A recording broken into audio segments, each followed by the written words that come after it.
माननीय सदस्यगण, मुझे अत्यंत दुख के साथ सभा को हमारे 5 पूर्व साथियों के निधन के बारे में सूचित करना है। कर्नल सोनाराम चौधरी राजस्थान के बाड़मेर संसदीय निर्वाचन क्षेत्र 11वीं, 12वीं, 13वीं और 16वीं लोकसभा के सदस्य रहे। अपने कार्यकाल के दौरान वे कई संसदीय समिति के सदस्य भी रहे। उन्होंने राजस्थान विधानसभा के सदस्य के रूप में भी अपनी सेवाएं दी। कर्नल सोनाराम चौधरी का निधन 80 वर्ष की आयु में 20 अगस्त 2025 को दिल्ली में हुआ। प्रोफेसर विजय कुमार मल्होत्रा राष्ट्रीय राज्य क्षेत्र दिल्ली के दक्षिण दिल्ली संसदीय निर्वाचन क्षेत्र से 6ठी, 9वीं, 13वीं और 14वीं लोकसभा के सदस्य रहे। वे वर्ष 1994 से 99 तक राज्यसभा के सदस्य भी रहे। प्रोफेसर मल्होत्रा ने लोक लेखा समिति, सरकारी उपकरण संबंधी समिति, परिवहन और पर्यटन संबंधी समिति, सरकारी आश्वासन संबंधी समिति के सभापति के रूप में अपनी सेवाएं दी। वे अन्य कई संसदीय समितियों के सदस्य भी रहे। वे 2008 से 2013 तक दिल्ली विधानसभा में नेता प्रतिपक्ष भी थे। प्रोफेसर विजय कुमार मल्होत्रा का निधन 93 वर्ष की आयु में 30 सितंबर 2025 को नई दिल्ली में हुआ। श्री रवि नायक गोवा के पणजी संसदीय निर्वाचन क्षेत्र से 22 लोकसभा के सदस्य थे। पिछले कार्यकाल के लिए गोवा विधानसभा के सदस्य रहे तथा तत्कालीन गोवा, दमन एवं दीव विधानसभा के सदस्य रहे। उन्होंने क्रमशः गोवा के मुख्यमंत्री, उप मुख्यमंत्री के रूप में 2 कार्यकालों तक अपनी सेवाएं दी। वे गोवा सरकार में विभिन्न विभागों की मंत्री के रूप में भी उन्होंने सेवाएं दी। वे गोवा विधानसभा में नेता प्रतिपक्ष भी रहे। श्री नायक का निधन 79 वर्ष की आयु में 15 अक्टूबर 2025 को गोवा में हुआ। श्री धर्मेंद्र राजस्थान के बीकानेर संसदीय क्षेत्र से 24वीं लोकसभा के सदस्य थे। वे कृषि संबंधी संसदीय समिति के स्थायी सदस्य रहे। श्री धर्मेंद्र ने भारतीय सिनेमा में 6 दशकों से अधिक अपने उत्कृष्ट करियर में 300 से अधिक फिल्मों में काम किया। कला और भारतीय सिनेमा में श्री धर्मेंद्र को विशेष योगदान के लिए 2012 में पद्म भूषण से भी सम्मानित किया गया और 1997 में उन्हें फिल्म के लाइफ स्टाइल अचीवमेंट अवार्ड से भी सम्मानित किया गया। श्री धर्मेंद्र का निधन 85 वर्ष की आयु में 24 नवंबर 2025 को मुंबई में हुआ।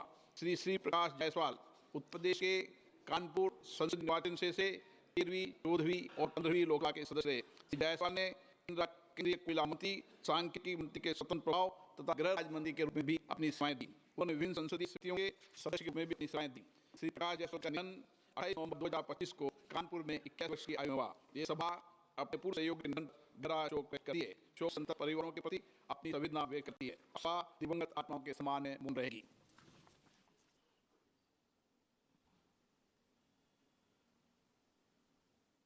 ओम शांति। 1 मिनट हमारे खिलाड़ियों को बधाई दे दें। खिलाड़ियों को बधाई दें प्लीज। खिलाड़ियों को बधाई दे दें। माननीय सदस्यगण, संपूर्ण देश के लिए अत्यंत गौरव सम्मान का विषय कि भारत की महिला क्रिकेट टीम ने 2 नवंबर 2025 को दक्षिण अफ्रीका को हराकर महिला क्रिकेट विश्व 2025 का खिताब जीत लिया है। साथ ही हमारे लिए यह भी बड़ी प्रसन्नता का विषय है कि भारतीय महिला ब्लाइंड क्रिकेट टीम ने दिनांक 23 नवंबर 2025 को नेपाल को हराकर पहला T20 महिला cricket world cup of for the blind 2025 जीता है। इसी क्रम में आपके साथ साझा करते हुए मुझे अत्यंत प्रसन्नता हो रही है कि भारतीय महिला कबड्डी टीम ने 24 नवंबर 2025 को चीनी ताइपे को हराकर महिला कबड्डी विश्व कप खिताब जीत लिया है। इसके अतिरिक्त 15 से 26 नवंबर 2025 के दौरान जापान आयोजित ओलंपिक्स प्रतियोगिता में भारत अब तक सर्वश्रेष्ठ प्रदर्शन करते हुए कुल रिकॉर्ड 20 पदक जीते हैं, जिसमें 9 स्वर्ण, 7 पदक, राष्ट्रीय पदक शामिल हैं। हमें अपने खिलाड़ियों पर गर्व है। इन युवा खिलाड़ियों ने उत्कृष्ट कौशल, दृढ़ संकल्प, अनुशासन और टीम भावना का प्रदर्शन करते हुए असाधारण सफलता प्राप्त की है। हमारे खिलाड़ियों का साधारण प्रदर्शन न केवल उनकी व्यक्तिगत प्रतिभा को दर्शाता है, बल्कि हमारे एथलीटों की सामूहिक शक्ति, संकल्प और समर्पण को भी दर्शाता है। ये जीत उनकी वर्षों की कड़ी मेहनत का परिणाम है। हमारे खिलाड़ियों की उपलब्धियों से देश के लाखों युवाओं को जीवन के हर क्षेत्र में बेहतर प्रदर्शन करने के लिए प्रेरणा मिली है। ये सभा भारतीय महिला तथा दिव्यांग खिलाड़ियों के उत्कृष्ट प्रदर्शन की सराहना करती है तथा उनकी भावी सफलता के लिए उन्हें शुभकामनाएं देती है। प्रश्नकाल। प्रश्न नंबर 1।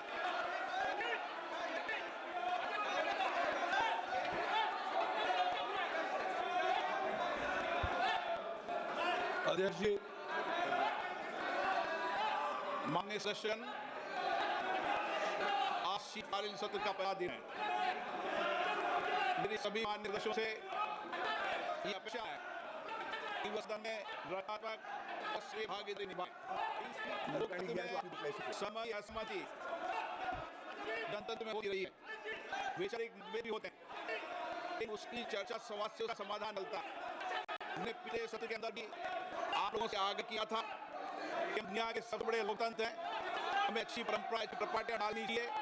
ये सदन नारेबाजी तकतीब के लिए नहीं है, इसके लिए आपके पास सदन के बाहर बहुत मुद्दे होते हैं।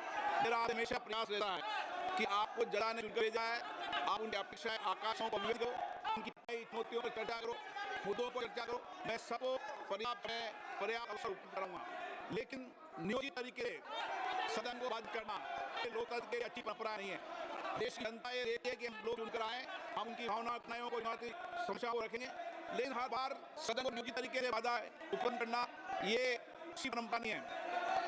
आप चर्चा करें, ये प्रश्नकाल है, प्रश्नकाल के अंदर महत्वपूर्ण समय होता है। आप हमेशा आगे नारेबाजी तख्तियां सदन के अंदर नियुक्त तरीके से बाजी ठीक नहीं है। देश में दुनिया में लोगों में ये संदेश आना चाहिए कि भारत की संसद और भारत में माननीय सदस्य सदन में कामकाज करते हैं, चर्चा करें और सदन कभी बात नहीं होना चाहिए। ये परंपरा लागू करो। आपने प्रश्नकाल के अंदर विषयों पर चर्चा नहीं होती, ये प्रश्नकाल है।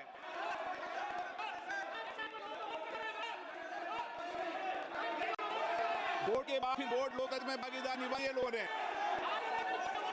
और लोकतंत्र में भागीदार हो जाएगी। बैठिए प्रश्नकाल में चर्चा हो रही है क्या? नो, अच्छी परंपराएं लागू करो। आप वरिष्ठ नेता हो, अपनी सीट पर जाए, सबको चलने दें। मैं फिर आग्रह कर रहा हूँ, निवेदन कर रहा हूँ कि सदन चर्चा संवाद की है, देश की जनता की समस्याएं कठिनाइयां उठाने के लिए, नीतियों पर चर्चा करने के लिए आप प्रश्नकाल को स्थगित करने का प्रयास मत करिए। प्रश्न संख्या 1 श्री अनुराग शर्मा जी। प्रश्न संख्या 1 माननीय सदस्य जी। अध्यक्ष जी, सबसे पहले तो मैं अपने प्रधानमंत्री जी का विशेष अभिनंदन करना चाहूँगा, जो बिहार में 80 लोगों को जीत मिली है। और ये मौका ये भी कहना चाहूँगा कि प्रधानमंत्री जी ने देश को बहुत बड़ी सौगात दी है कि बेतवा नदी को जोड़ने की हिंदुस्तान की सबसे बड़ी परियोजनाओं में से एक है।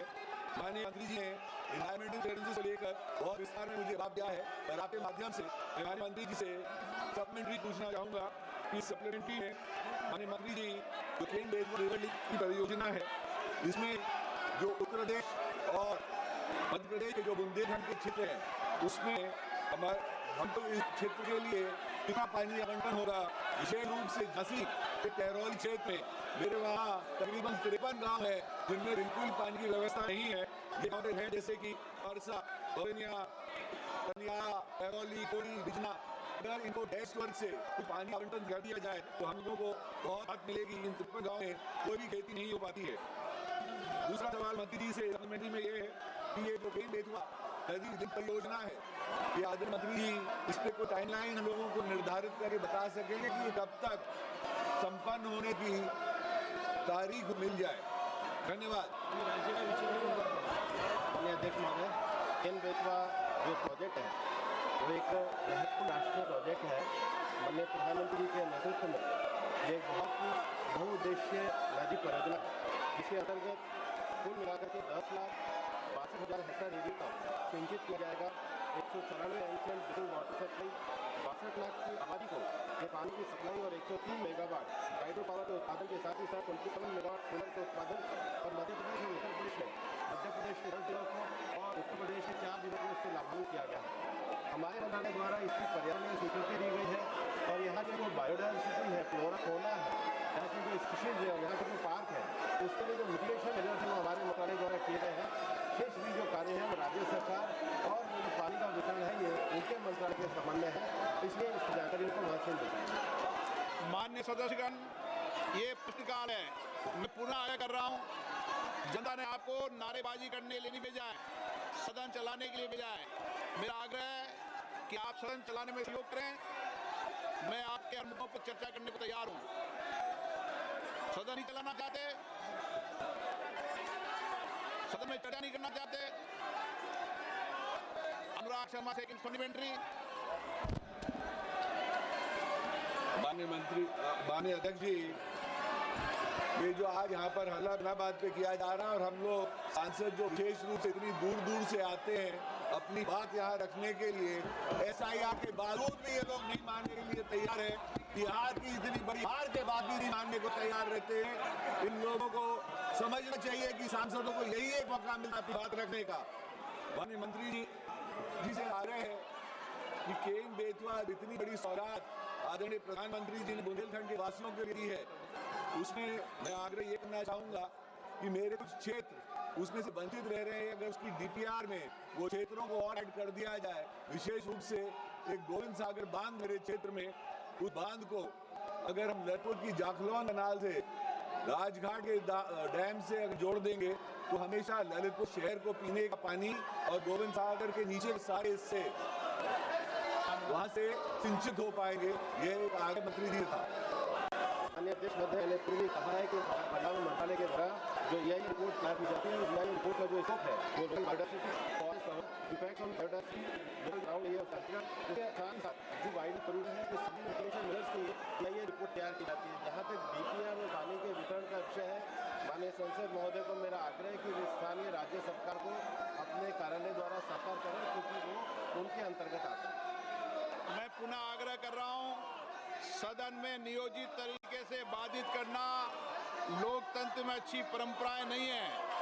आप अपनी सीट पर विराजें। सदन की कार्रवाई आज 12 बजे तक के लिए स्थगित की जाती है।